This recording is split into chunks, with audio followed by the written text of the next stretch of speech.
on, boys and girls, welcome back to a brand new video. Now today it's going to be a bit more of an exciting one compared to last time. I'm not in my room this time, we're working on the TT, as you can see. So if there's any new subscribers, welcome.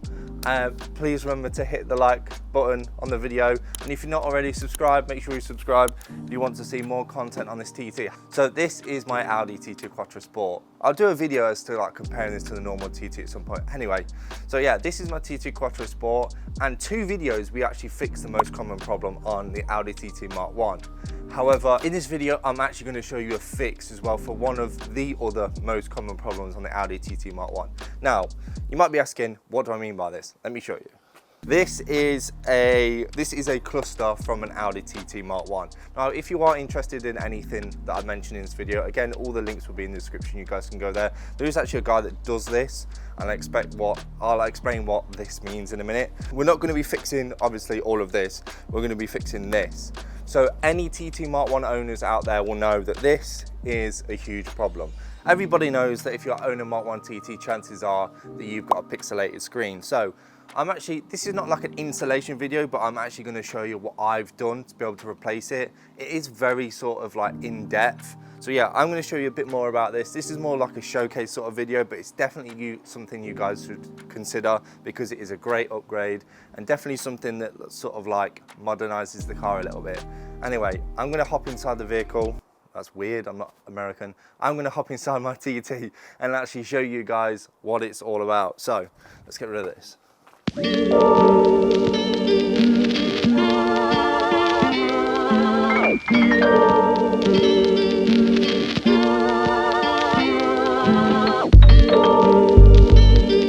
Here it is, just here. It looks exactly the same as what a normal, obviously, like LCD thing would sort of look like. There you go, you can kind of see. But obviously I've not turned it on yet, but I want to sort of explain what other options there are. So if you own a Mark 1 TT, you'll know exactly what these other options are. And these options could be something like, so you could replace like one of these vents here. So one of these vents, you can actually just basically put like a boost gauge in, and then it will sort of work through that. However, obviously it's very limited in regards to what you can see on here. It will just be like the boost gauge. There's nothing really digital about it. If your car's like mine, you don't have AC, and it gets so hot in here, it's ridiculous. And if you do have a Mark 1 TT, you'll know that if you wind the windows down, no air comes in this car. Like you have to, you sort of like hand out the window like this and sort of like guide the air to come in. So yeah, I want to try and maintain obviously the vents in this car as much as possible to try and keep me from dying in here. So just like with obviously any other TT, I'll put the key in and I'll just turn it to ignition just at the minute, just so I can show you guys obviously. And it's all controlled by this thing here. So you've got your button here that actually confirms things, and then obviously your things on the side which makes you cycle the menu. So I programmed this to basically what I want out of the car. So as I said, I'm just using these little scroll things here. So I'm just scrolling through the menu here. So again, these are all programmable. I've got a digital miles per hour speedo there as well, which is massively helpful when you're constantly looking at analog, because sometimes these are not great, and it's a bit easier to see a digital version. But yeah, if I just keep going, again, these are all the things that are programmed. So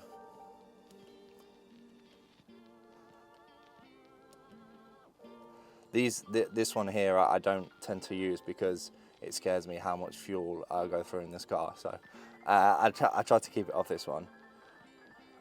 So yeah, gives you remaining fuel and also boost pressure. This has everything that you need plus more, and obviously you don't have to sacrifice one of your little one of these, which obviously is a win-win, especially in this car. In a Quattro Sport, you're trying to keep it as like normal as possible without sort of hacking it to pieces. You can program everything at the bottom here, so you can see 45 degrees, which is the coolant temperature, I believe.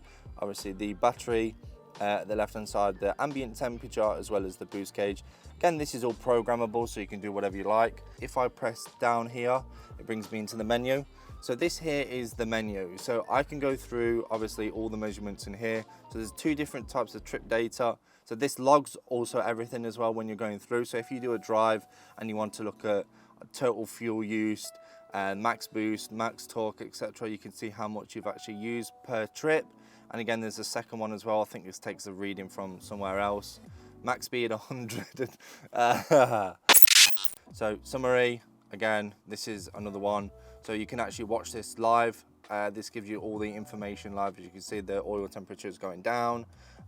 Probably inlet temperature obviously won't change, it's outside. Coolant temperature, etc. And the throttle. So there you go. I'm now currently pressing the throttle, as you can see.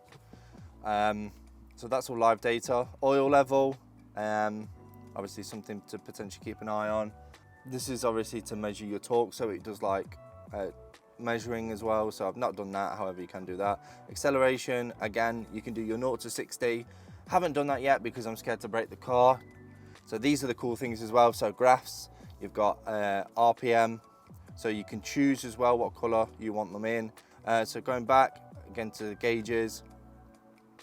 So these are the gauges that you can actually put up. So as mentioned, these are the ones that you can change like the color of. So if you really wanted to have like a boost gauge, rather than, as mentioned, you could sort of have one there, you'll be able to sort of just have one in front of you. So let the accelerator. Red! I'm sorry, I'm like a child. So yeah, these are all the gauges I'll sort of go through. G-force, which is kind of cool. RPMs, boost, torque, coolant, oil, coolant again, and the voltage. So obviously if I start the car, so initially go down because of the voltage drain, and then obviously it will go up, and obviously you can tell your battery's charging. And I've just turned it off, damn it. Again, this as well at the start is all programmable. So at the back of this, you've actually got like a little bit of a connection that you can connect into. Not too sure where the wire is, I think I kept it in there, but yeah, you can connect to the back of this and you can change as well all of the different backgrounds, etc. So you can add your own. If you've got an intro to a video that you like, you can even put that on there as well. If I go back now and go into settings, so this is where you can change the actual thing itself. So you can put a speed limiter on if you really wanted to. I'll never go over 75 miles an hour, so I don't need to put this on. You've got your eco mode. Yeah, so apparently that's eco mode. Don't remember putting that on, but it's on there. My trip computer. Okay, so gas level. Oh, steering angle, boy. Yeah, so apparently that's going to be on the top. So if I go back now, we should be able to see it.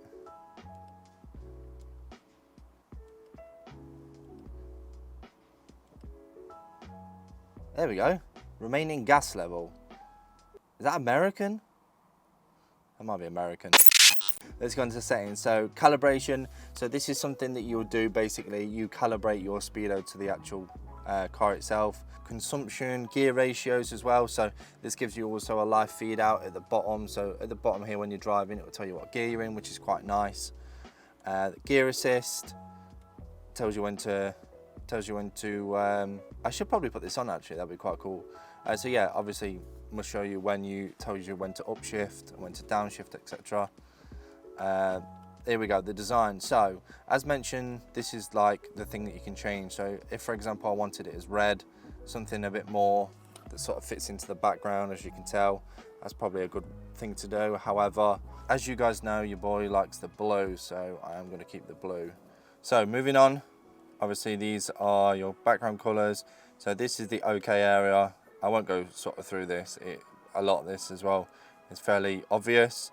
The power off, backlight, you can choose obviously how high you want your backlight. So let's turn this up. Startup logo, so this is something you can change. So again, this is the one that I've chose. There's many other different ones as you can see. Nice little Audi Mark II on there. I think A8 Quattro, but this, oh, I do like that one. So we're going to stick with that. Effects.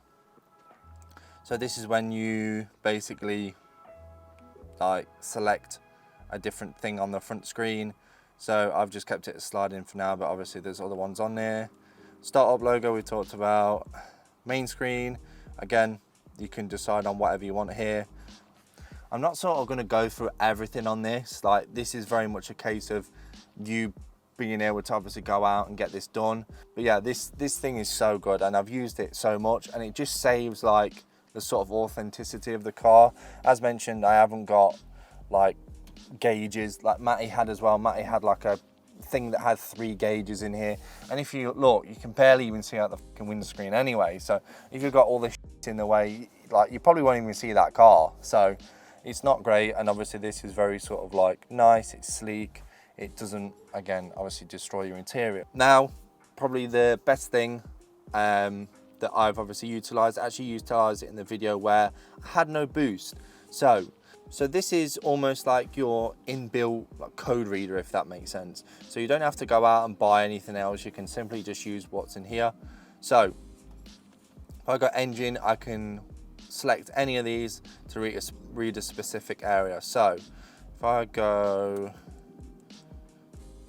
right, if I go back and I'll just do read faults, do the whole thing. So yeah, there you go, no faults found. However, obviously if I go back and there were to be any faults and I've fixed them, you can basically click here, clear codes, and boom, you clear all your codes. So yeah, it helps massively. So let's try the all-wheel drive system, read the faults on here, and no faults found, which is fantastic. So as you can see, you can go through all the different modules and read the codes if you feel as though there could be anything on there. Messages, so this will come up with any warning messages, so such as low fuel, your window wiper fluid being low, etc. So this will come up here. Second to last, we'll go into system. So this is all your system things. So this is what basically goes on within here. So your languages, I'll go out with that before I change the language by accident. Your units, can monitor, screensaver, engine info. So there's my engine info. 240 bhp, boy. Yeah, so that's there. Obviously your firmware. That's if you want to update this thing, which obviously you'll do every so often. Last but not least, I'll go into the service menu. So this here is basically where you can add everything that you need to. So for example, if I was to change the spark plugs, I will then go into this, enable this, and I'd say, right, the next service I want to do is, I don't know, let's just say we change this. So we wanted to do it in every 5,000 miles, and the next service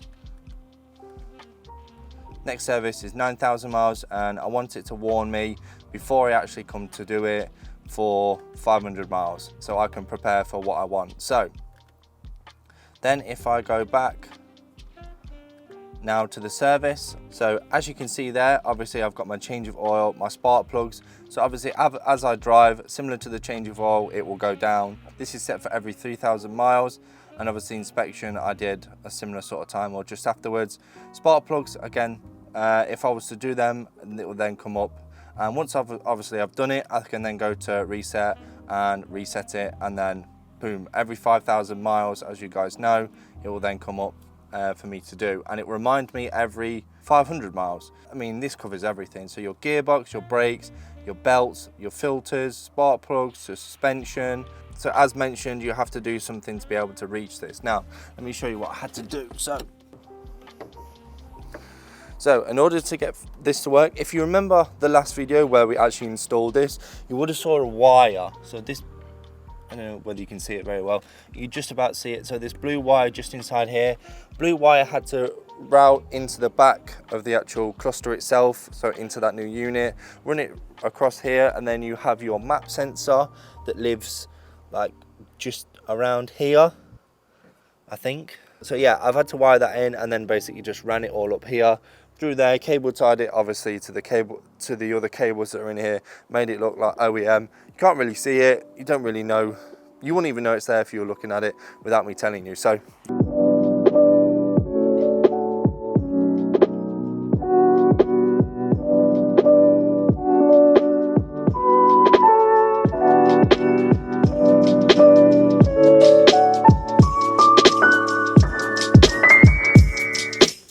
Hopefully you guys did enjoy this video. I know that it was sort of just like obviously a showcase as to what I've got on the car.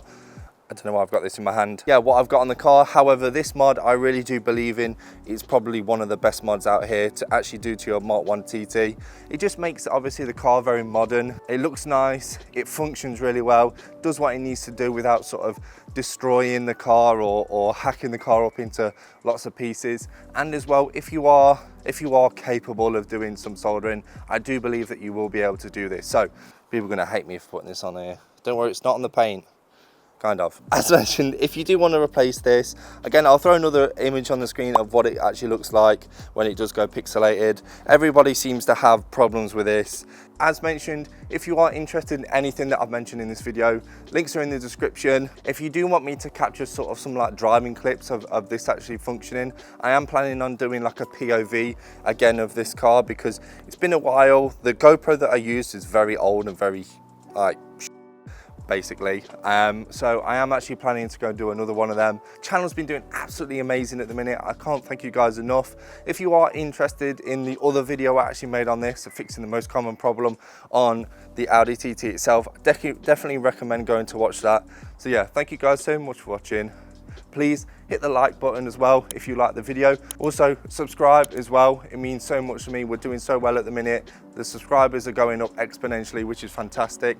Also, if you are there, please click the bell icon because you'll be notified every single time we upload. Yeah, thank you guys so much for watching. Once again, I've been Josh. This is the TT. This is the best mod you can do to an Audi TT. And that was our POV. Peace out, guys.